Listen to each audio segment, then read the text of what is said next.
ओम शांति। राजयोग का श्रृंगार।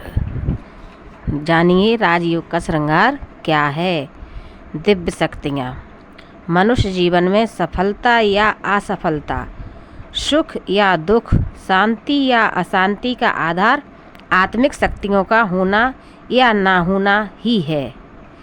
जितनी इन शक्तियों की कमी होगी उतना ही जीवन अपूर्ण होगा, और जितना ही इन शक्तियों को जीवन में भरेंगे उतना संपूर्ण बनते जाएंगे। कामयाबी हमारे कदम चूमेगी, प्रकृति हमारी दासी बनेगी। किसी के भी आगे झुकने की बजाय सबको अपने आगे झुकाने वाले बनते जाएंगे।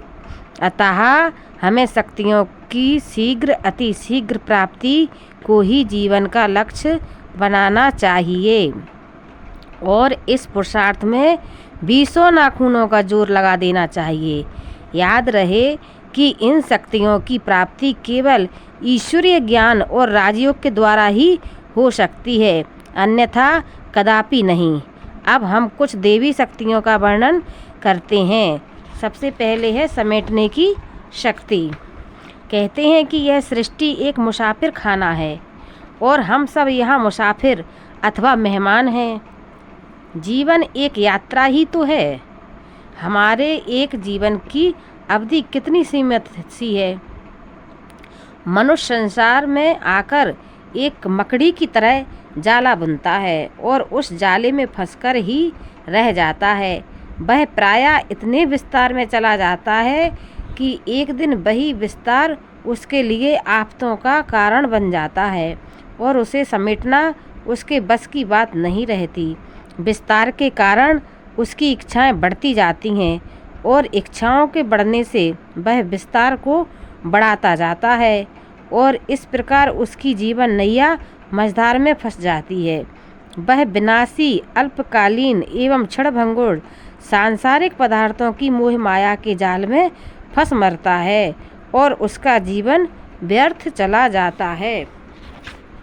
मृत्यु का नाम सुनते ही वह भयभीत हो जाता है, परंतु एक दिन मृत्यु को तो आना ही है। जब वह देखता है कि उसका सब कुछ यहीं धरा का धरा रह जाएगा, तो अज्ञान के कारण उसका कलेजा मानो फटने को आता है।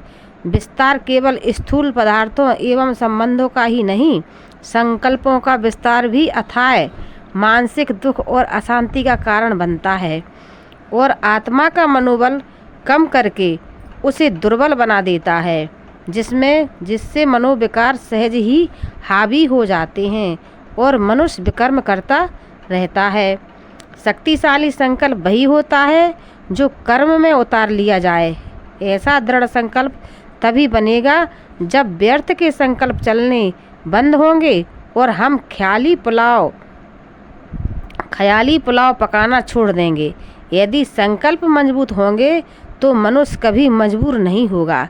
कई व्यक्ति जो कार्य वे नहीं कर सकते हैं उसके बारे में ही सोचते रहते हैं, जिससे कि जो वे कर सकते हैं उसे करने का समय भी चला जाता है। यदि हम स्वयं को इस सृष्टि पर मेहमान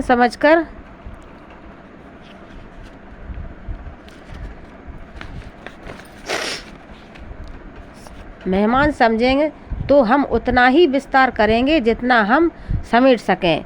मुसाफिर अपना बोरी बिस्तर सदा गोल रखता है। समेटने की शक्ति को धारण करने से हम हर काम के लिए एवर रेडी रहेंगे और अपने मन, बुद्धि एवं कर्मों को जब चाहे और जहाँ चाहे लगा सकेंगे। इससे जीवन में सादगी एवं हल्कापन आ जाएगा और इस सृष्टि में रहते भी यहाँ से लंगर उठा रहेगा, अर्थात बेहद की वैराग्य वृत्ति वाले बन जाएंगे।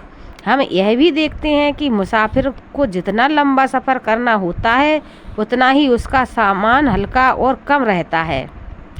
जैसे जितनी लंबी यात्रा करेंगे उतना कम सामान ले जाएंगे, क्योंकि वजन नहीं ज़्यादा ले जा सकते।